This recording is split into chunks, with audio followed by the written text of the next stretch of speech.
Moin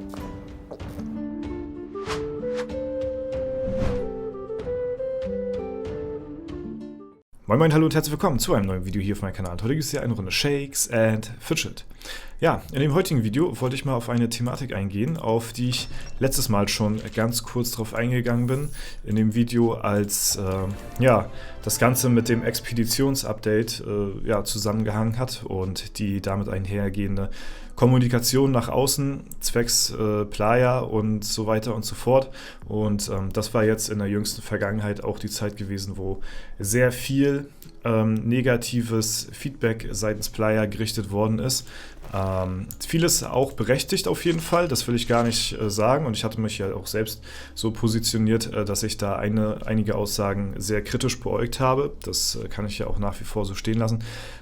Es geht in diesem Video mehr darum, über Klarheit zu schaffen über Leute, die halt das Game und die Updates, wie sie es in der Vergangenheit gebracht haben, per se schlecht reden. Und das hat in der Vergangenheit nicht nur unter meinen Kommentaren hier und da, sondern auch auf anderen Plattformen, wie zum Beispiel dem Shakes and Fidget Discord, den offiziellen SF Community Discord, stattgefunden, sodass dort auch ein paar Riegel vorgeschoben worden sind. Und gestern, und dadurch hat mich das eigentlich veranlasst, dieses Video nochmal aufzunehmen. Gestern hatte dazu auch Kepso ein sehr gutes Video zugemacht. Könnt ihr auch sehr gerne mal vorbeischauen und da seine Meinung zu kundgetan.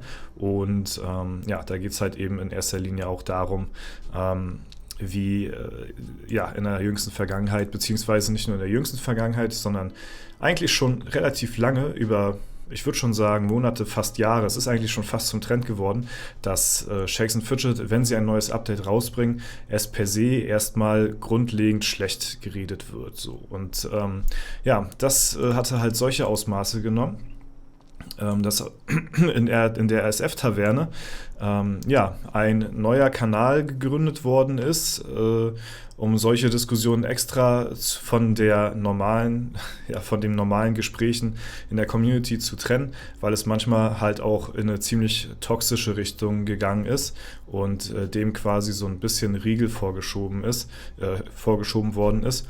Und wo es teilweise echt schwierig ist, mit manchen Leuten dort zu kommunizieren. Gerade auch für mich als Content Creator ist das vor allen Dingen, würde ich sagen, nochmal eine Schippe schwieriger, da irgendwie ein Gespräch anzufangen in der Taverne. Was in der Vergangenheit mich auch öfter schon getroffen hatte, weil man sich für alles Mögliche immer rechtfertigen muss.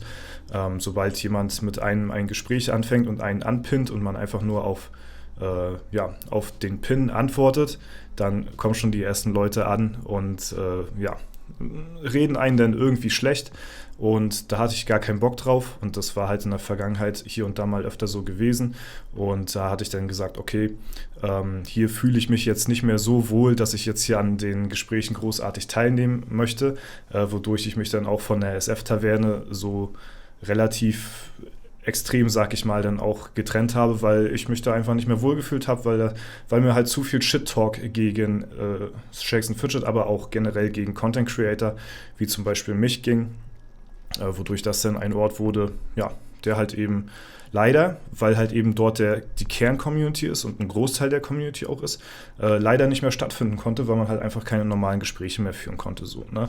Und deswegen finde ich das gut, dass sie das jetzt so gehandhabt haben, dass man jetzt hier auch so ein bisschen das Ganze von der normalen Konversation trennen kann und halt eben den Leuten nicht ganz so den Freiraum gibt, andere Leute unnötig zu flamen und so. Und das ist auf jeden Fall ein sehr guter Schritt in die richtige Richtung. Dabei ging es halt auch oftmals nicht darum, großartig irgendwie konstruktive Kritik anderen Leuten irgendwie gegenüber zu äußern, sondern einfach stumpfes Runtergemache und so. Und wie gesagt, sowas muss man sich halt nicht geben. So. Und die meisten Leute von denen, die dann da halt eben so schlecht reden, die kommen dann meist auch gar nicht dann zu mir irgendwie, weil die ja erstmal gar keinen Bezug zu mir haben, beziehungsweise anti gegen einen eingestellt sind. Und wenn solche unsachliche Kritik auch unter meinen Kommentaren geäußert wird, dann hagelt es da direkt den Bann rein. Ja? Und in der SF-Taverne wurde das öfter geduldet, sag ich mal, beziehungsweise wurde nichts gegen unternommen. Ich habe dann auch einfach nicht mehr drauf geantwortet, auf die ganze Angelegenheit und habe das dann so stehen lassen, habe mich da dann auch nicht mehr weiter triggern lassen, so nach dem Motto, der Klügere gibt nach, und habe mich dann einfach verpisst, so, ne? Und ja, ist halt immer nur doof, weil man halt eben nichts gegen unternehmen kann, weil es halt eben nicht deine Plattform in erster Linie ist und du halt den Leuten, ja, da sag ich mal, ausgeliefert bist in dem Sinne. Und deswegen, ja, das auf jeden Fall dazu, beziehungsweise mein kleiner Grund, sag ich mal, warum ich generell auch mich eher weniger auf der Plattform aufhalte. Aber ist auch jetzt nicht weiter wild. Ne, es gibt ja auch noch deutlich weitere oder viele andere Plattformen, wo man auch halt eben mit seiner Community reden kann. Der Austausch ist halt eben nur auf der SF-Taverne, muss man schon sagen, mit am besten so. Man hat direkt einen Live-Austausch etc. pp.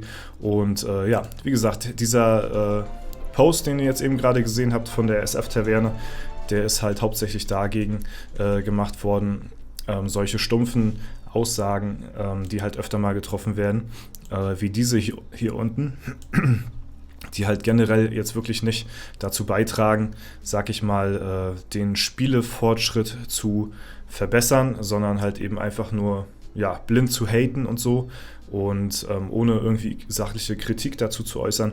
Denn wie gesagt, all in all ist es auf jeden Fall wichtig, dass man gegenüber den Publishern auch Kritik dort äußert, wo es auch dringend angebracht ist. Das machen wir Creator auch wenn wir sponsort sind, das hat damit nichts zu tun. Keiner von denen, die ich kenne, die gesponsert sind und Pilze bekommen, lassen sich dadurch mundtot machen und reden im Sinne von Player Games, sondern ja, wie gesagt, in der kürzlichen Vergangenheit hatte ich auch scharf kritisiert, dass halt eben die Kommunikation, wie solche Updates gehandhabt werden, sehr unterirdisch gelaufen sind. Und das ist halt eben Kritik, die beruht nicht auf die Updates, die in der Vergangenheit gekommen sind. Denn wie gesagt, die Updates, die kann man so auf jeden Fall nicht kritisieren in dem Sinne, dass sie jetzt vom Kern her schlecht sind, jetzt zum Beispiel auf das Expeditionsevent gemünzt, kann man wirklich nicht sagen, dass man mit dem Expeditionsevent, dass man das jetzt so schlecht reden muss. Ne? Also das ist wirklich ein gutes Feature beziehungsweise ein gutes Update, was da auf jeden Fall kam. Das kann man nicht anders sagen. Und ich kenne halt auch kaum noch Spieler, die noch normal ihre Alu spielen. Deswegen hat das auf jeden Fall auch irgendwo Anklang gefunden. Deswegen finde ich es auch ungerecht, sag ich mal, gegenüber Player Games sowas zu äußern, dass halt eben ja in der letzten Zeit beziehungsweise die letzten Jahre nur noch schlechte Updates kamen und die nur das Geld aus den Taschen der Leute ziehen wollen und ja, die Free-to-Play-Spieler immer mehr bluten müssen, muss man auch zugeben. Das ist auch in einer Art und Weise auch irgendwo der Fall, jetzt sag ich mal, unbeabsichtigt durch das Expeditionsevent. Wie gesagt, da wird ja auch dran gefixt, sag ich mal, dass das Pilz-Einkommen auch wieder etwas hochgeschraubt wird für die Free-to-Play-Spieler. Also es ist ja nicht so, dass wenn Kritik von der Community kommt, dass da Player Games irgendwie, weiß ich nicht, keine Ahnung, Ohrstöpsel drin hat und darauf nicht hören und darauf nicht eingehen und so. Das ist ja ganz im Gegenteil so. Das hatte ich ja auch letztes Mal in dem Video angesprochen. Ich kenne eigentlich kaum ein Game, wo die Transparenz und der Bezug zur Community bzw. die Einbindung ins Spielgeschehen von der Community aus so stark supported wird wie in Shakes and Fidget. Ja? Erinnert euch doch einfach nur mal zurück an die letzte Klasse, die rauskam, den Necromancer, wo wir uns erstmal zwischen 3 Klassen auswählen konnten, welche die Community am liebsten sehen möchte. Die Klasse wurde von A bis Z von der Community ausgesucht, designt, etc. pp.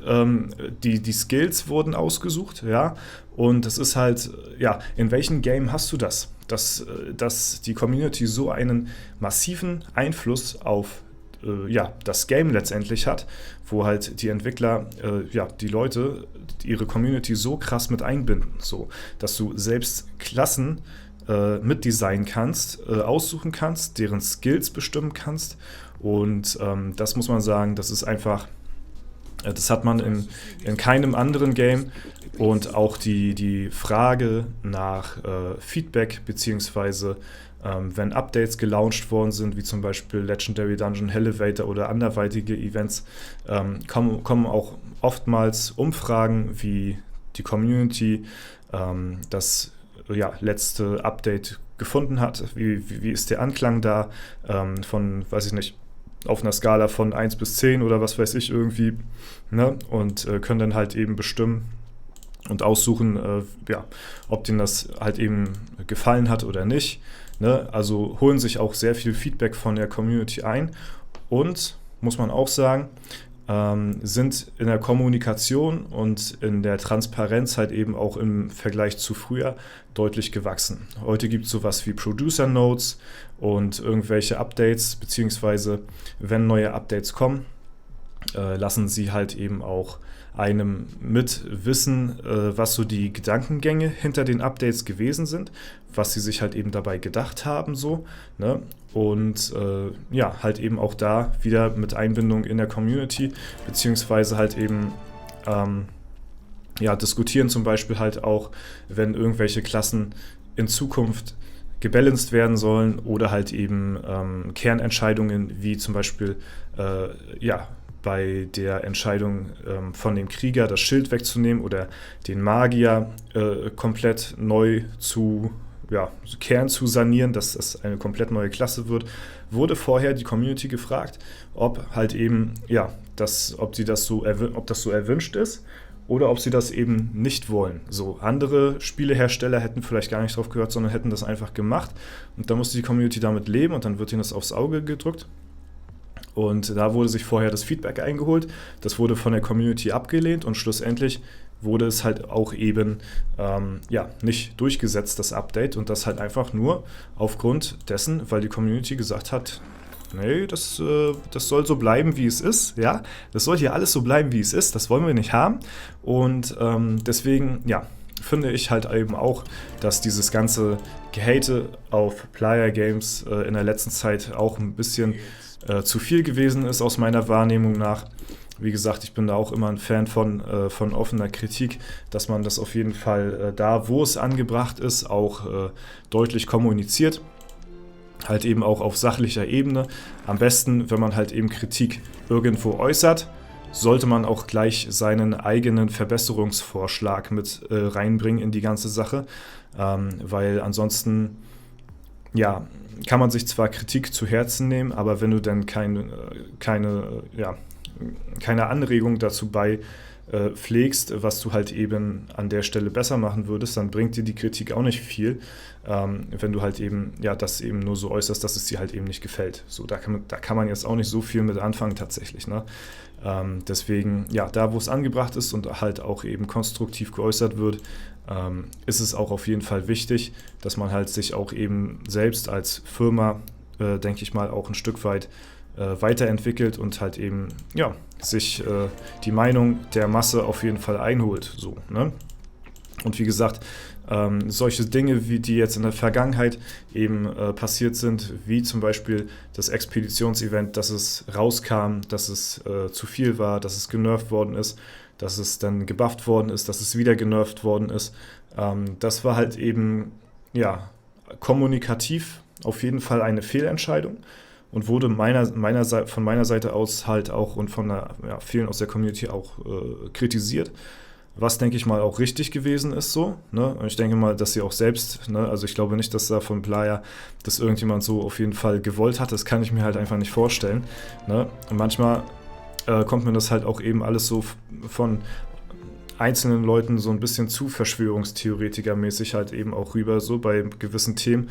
Und deswegen, sollte man auf jeden Fall die Kirche im Dorf lassen, denke ich mal. Und am Ende des Tages ist alles nur ein Spiel, sag ich mal. Es ist klar, es fließt hier natürlich auch im Hintergrund viel Geld, das kann man nicht abstreiten und so, ne? Und für die halt eben auch viel Geld in das Spiel investieren, die wollen am Ende des Tages natürlich auch, dass eben alles reibungslos läuft, ohne großartige Fehler. Aber am Ende des Tages, niemand ist perfekt und Trotzdem versuchen die halt eben nach wie vor, denke ich mal, ihr Bestes zu geben. Und ich denke mal, wir können im Vergleich zu vielen anderen Spielen schon echt zufrieden sein mit der Update-Politik, was hier so regelmäßig alles rausgehauen wird. Und ja, dass das Spiel sich halt eben jetzt über diese ganzen Jahre jetzt stetig und ständig weiterentwickelt hat, weil wenn es so stehen bleiben würde, was manche auch sehr gerne wollen und sich gar nichts mehr ändert, wie es damals 2000, keine Ahnung, 9 oder 10 gewesen ist, dann sage ich euch, kann ich euch versichern, würde dieses Game heute nicht mehr existieren. Das wäre einfach nicht mehr auf dem Markt. Ja?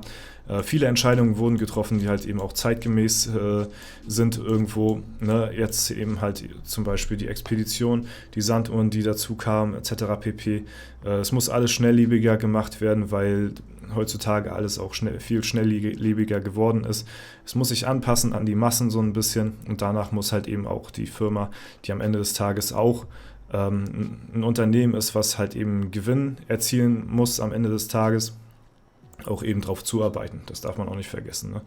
Ja, Leute, schreibt mir gerne mal eure Meinung dazu in die Kommentare. Würde mich sehr gerne interessieren, was ihr so zu der ganzen Thematik sagt. Ich wollte das Ganze heute auch nochmal im Video ansprechen, weil ich das Thema sehr interessant fand und ja, mich das Video von Capso auf jeden Fall ein bisschen dazu animiert hat, das Ganze mal aufzunehmen. Und jo, vielleicht sorgt das Ganze auch so ein bisschen dafür, ja, eventuell bei dem einen oder anderen in Zukunft, bevor man irgendwas schreibt, da ein bisschen mehr vielleicht nachzudenken. Ne? Wie gesagt, ich will euch da nicht irgendwie, ja, keine Ahnung, irgendwie ein Pflaster auf den Mund kleben oder so, dass ihr euch da gar nicht mehr zu äußern sollt. Ihr könnt nach wie vor immer noch alles schreiben, wie ihr wollt, aber halt eben einfach mit klarem menschlichen Verstand und mehr sollte man dazu, denke ich mal, nicht, ja, mehr sollte man, denke ich mal, nicht verlangen. Ja, Freunde, ansonsten bedanke ich mich auf jeden Fall, dass ihr es bis hierhin geschafft habt und wünsche euch noch weiterhin viel Spaß beim Alu-Klicken, falls ihr es gerade machen solltet, nebenbei beim Video hier. Ne? Machen ja auch sehr viele, die nebenbei das laufen lassen und selbst ihre Alu klicken. Wünsche ich euch viel Spaß weiterhin dabei. Ansonsten, ja, noch einen schönen Tag. Wir hören uns. Haut rein und bis zum nächsten Mal.